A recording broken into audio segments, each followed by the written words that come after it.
सो कि क्लास 12 का काफ़ी इंपॉर्टेंट टॉपिक है, काफ़ी इंपॉर्टेंट क्वेश्चन है।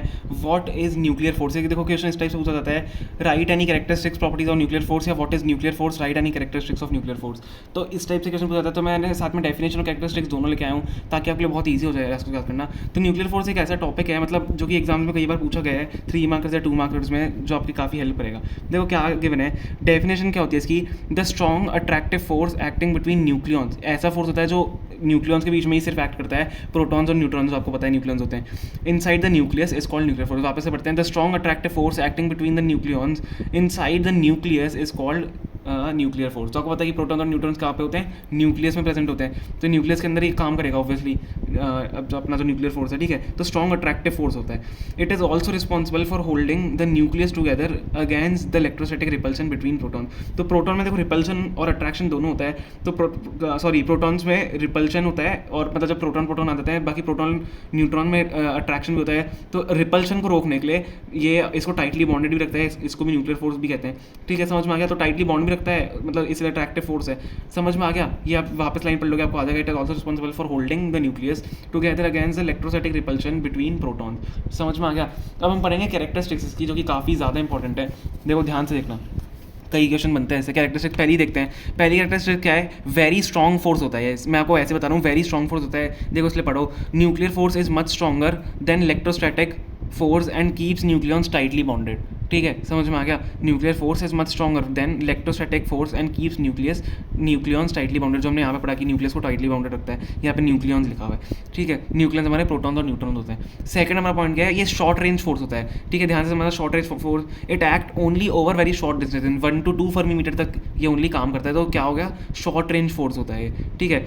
थर्ड हमारा पॉइंट होता है अट्रैक्टिव नेचर का, ठीक है। इसका नेचर जो होता है अट्रैक्टिव होता है। At normal distances, in normal distances पे nuclear force is attractive and binds nucleons together. तो क्या होता है, नॉर्मल डिस्टेंस जब हो जाती है तो न्यूक्लियर फोर्स अट्रैक्टिव होता है, एंड न्यूक्लियंस को जो बाइंड करता है टुगेदर, जो कि प्रोटॉन्स और न्यूट्रॉन्स होते हैं। तो प्रोटॉन और न्यूट्रॉन जो क्या होते हैं, पॉजिटिव और नेगेटिव चार्जेस होते हैं, तो उनको न्यूक्लियंस को वो टुगेदर बाइंड कर देता है जब eight normal distance shorter distances पे आ जाते हैं, ठीक है। अब हम देखते हैं फोर्थ पॉइंट्स का, जो कि है हमारा repulsive at very small distances वाला पॉइंट। तो रिपल्सिव भी होता है शॉर्टर डिस्टेंसेज पे।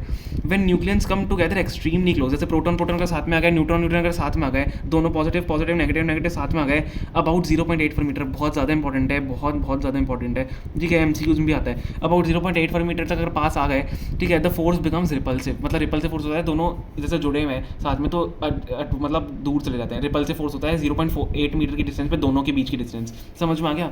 0.8 फर्मी मीटर है। हमारा फिफ्थ पॉइंट क्या है? अब ये क्या होते हैं? चार्ज इंडिपेंडेंट फोर्स होता है, ध्यान से पढ़ेंगे। Act equally between proton proton, neutron neutron and proton neutron. तो सबके बीच में इक्वली ये एक्ट करता है, इसलिए इसको क्या करते हैं? चार्ज इंडिपेंडेंट फोर्स होता है। ये जो मैं चार्ज इंडिपेंडेंट ऐसे टर्म्स बोल रहा हूँ, repulsive as very small distance, short range force, very strong force, तो मैं मतलब मैंने इसके उसके ऊपर पॉइंट्स बनाए हुए, ठीक है। तो चार्ज इंडिपेंडेंट होता है, इसलिए प्रोटॉन प्रोटॉन न्यूट्रॉन न्यूट्रॉन और प्रोटॉन न्यूट्रॉन पे इक्वली एक्ट करता है। समझ में आ गया? सिक्स पॉइंट देखते हैं हमारा, इसका क्या होता है? इसकी सैचुरेशन प्रॉपर्टी। सैचुरेशन प्रॉपर्टी कैसे होती है? Interact strongly only with near by nucleons. अगर नियर बाय न्यूक्लियॉन नहीं हुए, दूर दूर है बहुत ज़्यादा, देखो यहाँ पे भी देखो क्या था, अट्रैक्ट तभी करेगा जब शॉर्टर नॉर्मल डिस्टेंस पे होगा, या रिपल्सिव कब होगा? जब एक्सट्रीमली क्लोज होगा, मतलब शॉर्टर डिस्टेंसेज पे होगा। समझ में आ गया? जब अगर दूर दूर हो गए तो interact strongly only with near by nucleons. तो ओनली नियर बाय न्यूक्लियन से ये एक्ट अच्छा करता है, not with all nucleons in the nucleus. समझ में आ गया? कभी कभी दूर दूर भी हो जाते हैं प्रोटॉन और न्यूट्रॉन, तो उनसे एक्ट नहीं करेगा। तो ये हमारा होता है न्यूक्लियर फोर्स, जिसकी मैंने आपको कैरेक्टरिस्टिक्स भी बता दी हैं। इसमें से आप एक दो भी याद कर लोगे, या 2-3 याद कर लोगे तो काम आपको चल जाएगा। मेनली 4 आप याद कर लोगे मेरे साथ, तो 1-2 में भी चलेगा, 4 में भी चलेगा, पर 4 आर मतलब नेसेसरी आप कर सकते हो, ठीक है। तो ये कैरेक्टरिस्टिक्स है, और यहाँ पे डेफिनेशन है, तो आप अगर आपको नोट्स बनाना है तो आप बना सकते हो उसके, ठीक है। और बाकी गाइस प्लीज़ सब्सक्राइब करना चैनल को, क्योंकि आपकी भी हेल्प होगी और हमारी भी हेल्प होगी। बाकी वीडियो को लाइक कर देना अगर आपको पसंद आया, ठीक है। और भी मैंने टॉपिक्स इस टाइप के डाले हैं मेरे चैनल पे, इंपॉर्टेंट डेरिवेशंस भी हैं, तो आप जाकर देख सकते हो उनको। Okay, thank you so much for watching.